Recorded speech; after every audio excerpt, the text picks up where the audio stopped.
Hey everybody, and welcome to another episode of Top Shelf with your host Anchorman V2. Thank you guys for showing up tonight. I really do appreciate it. And again, I am very sorry for being kind of gone for so long from these Top Shelf episodes. It's been a very busy last 6 months for me. I'm very sorry again.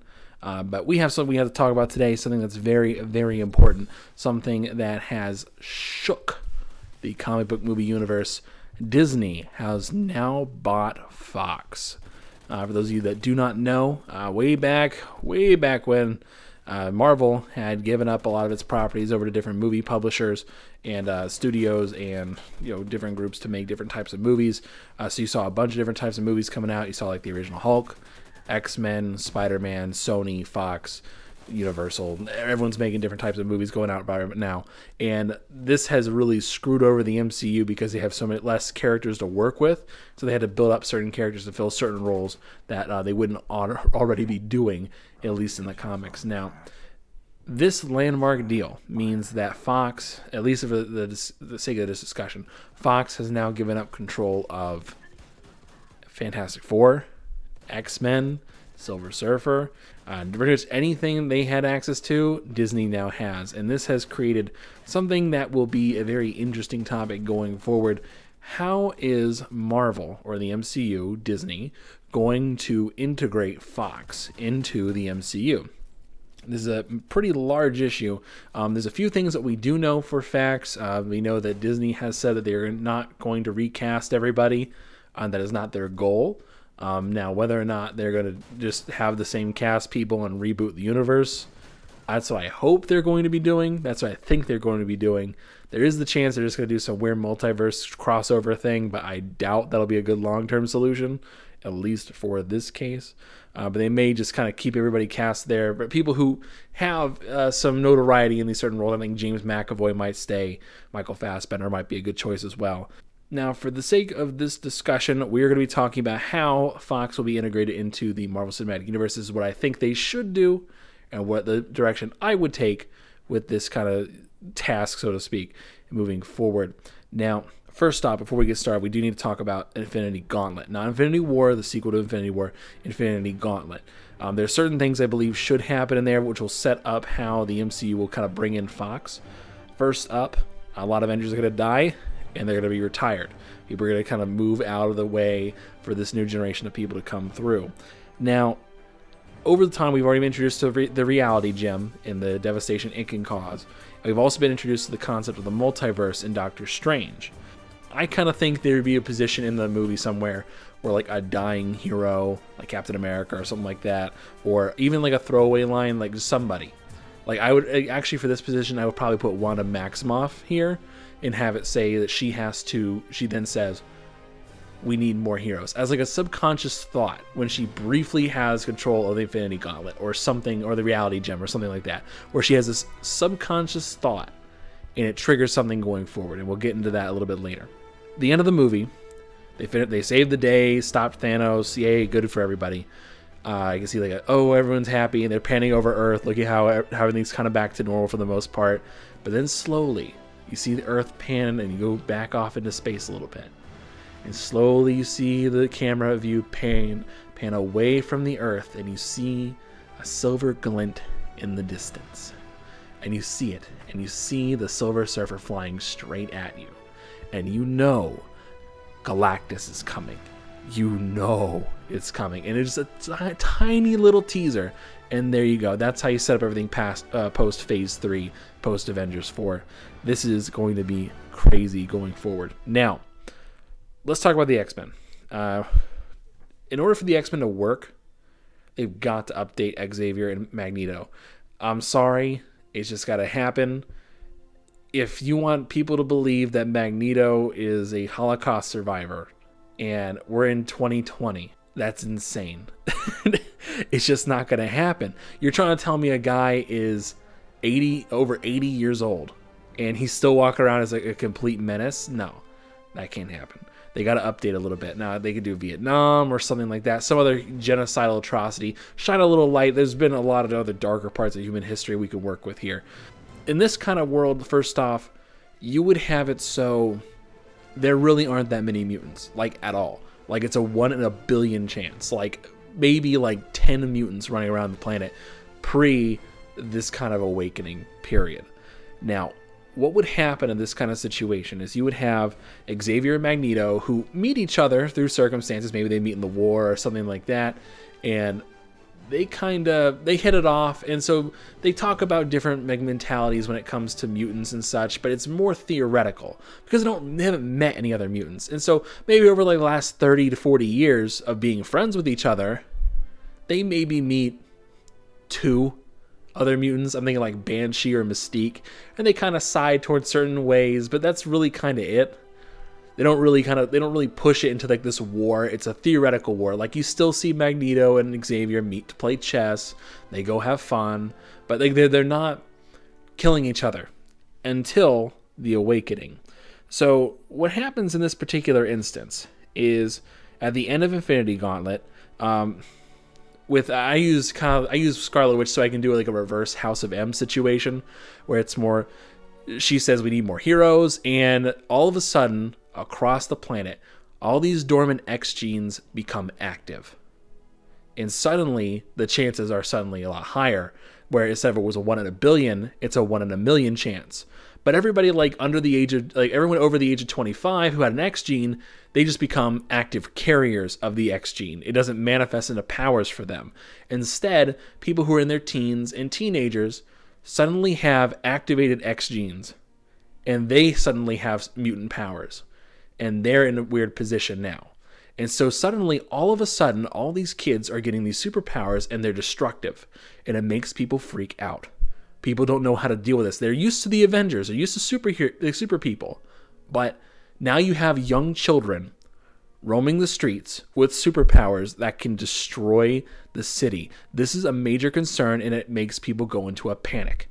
And so this creates the animosity towards mutants, that they're young, they're inexperienced, and now they're suddenly happening all at once, and they make people panic.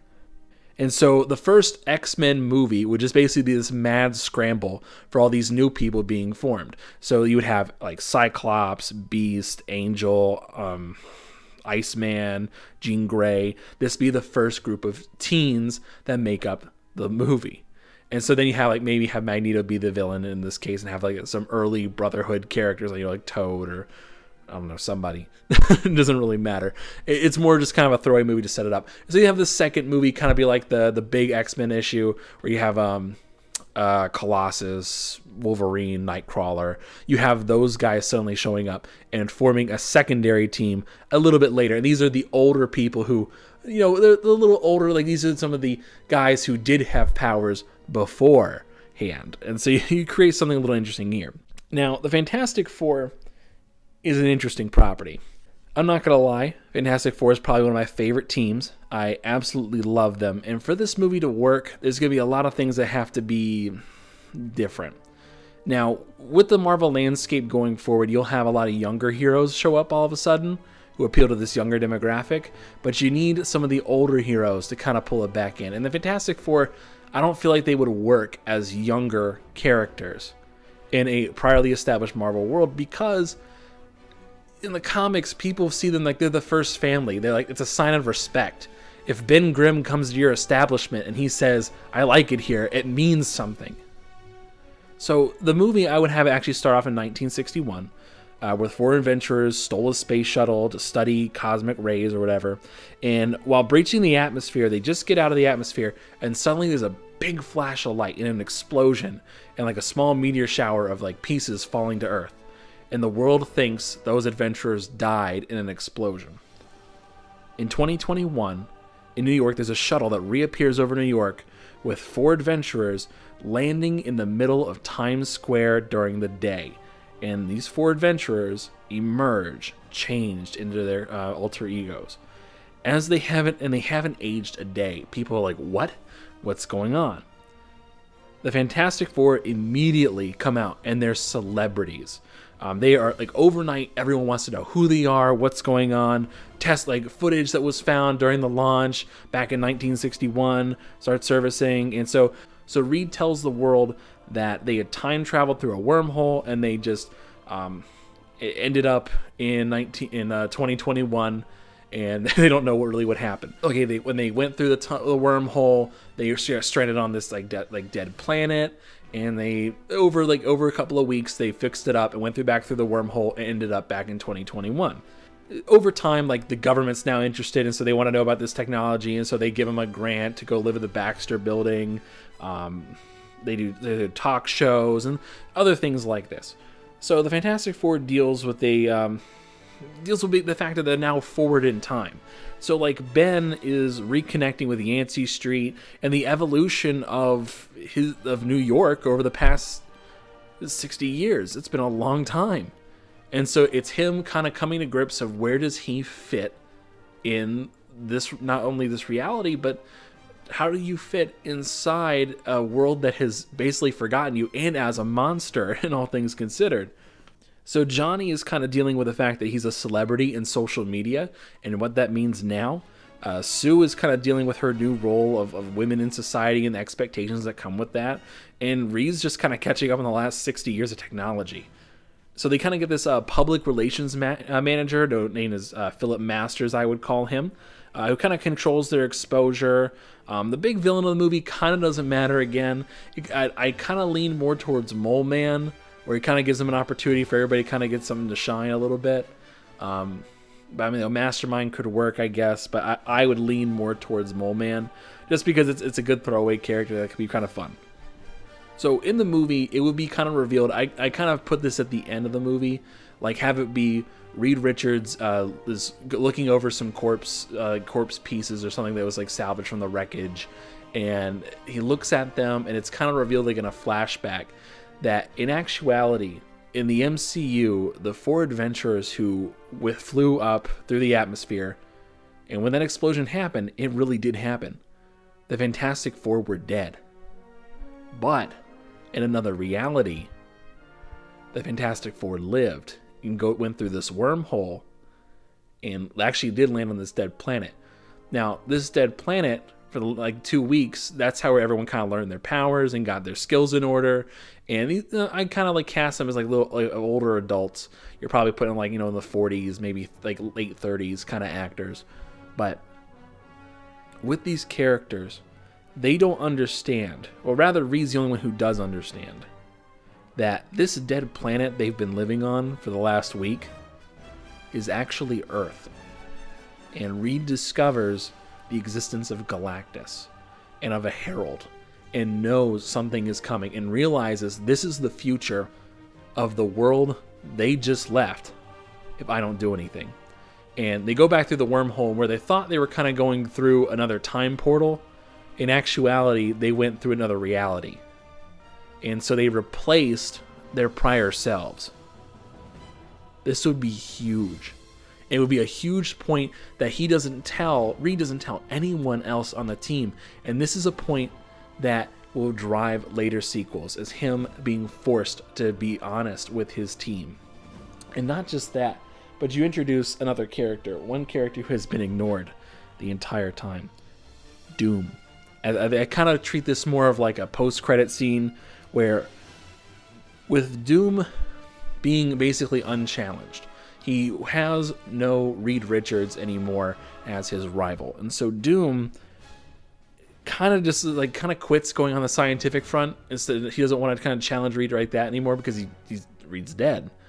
Instead, what he ends up doing is he goes over and kind of delves himself into the mystic arts, and eventually gets trapped by like Dormammu or Mephisto or something like that. It doesn't matter who. And so he's kind of like in this limbo zone where like I can see like he's playing like chess or something with Mephisto, and he says like Mephisto makes this deal with him, like if you can find a rival, one you consider worthy, I will let you leave. And like knowing that Reed's dead means he could never find anybody because Doom considers no one else his rival.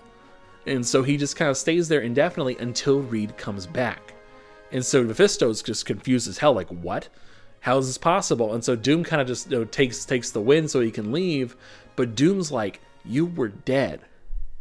I know you were dead. And so he's the one who figures out this is an alternate reality. And so he thinks he's an imposter. And so that would be the sequels going forward. Doom is introduced and he adds chaos to the team when he says, you don't realize you're all dead already. So that's kind of how it introduced the Fantastic Four into all this. Now, the other part about this whole little integration is going to be Deadpool. Now, Bob Iger has already come out and said from Disney has already said that they're leaving Deadpool. It's going to be rated R. They're not touching it.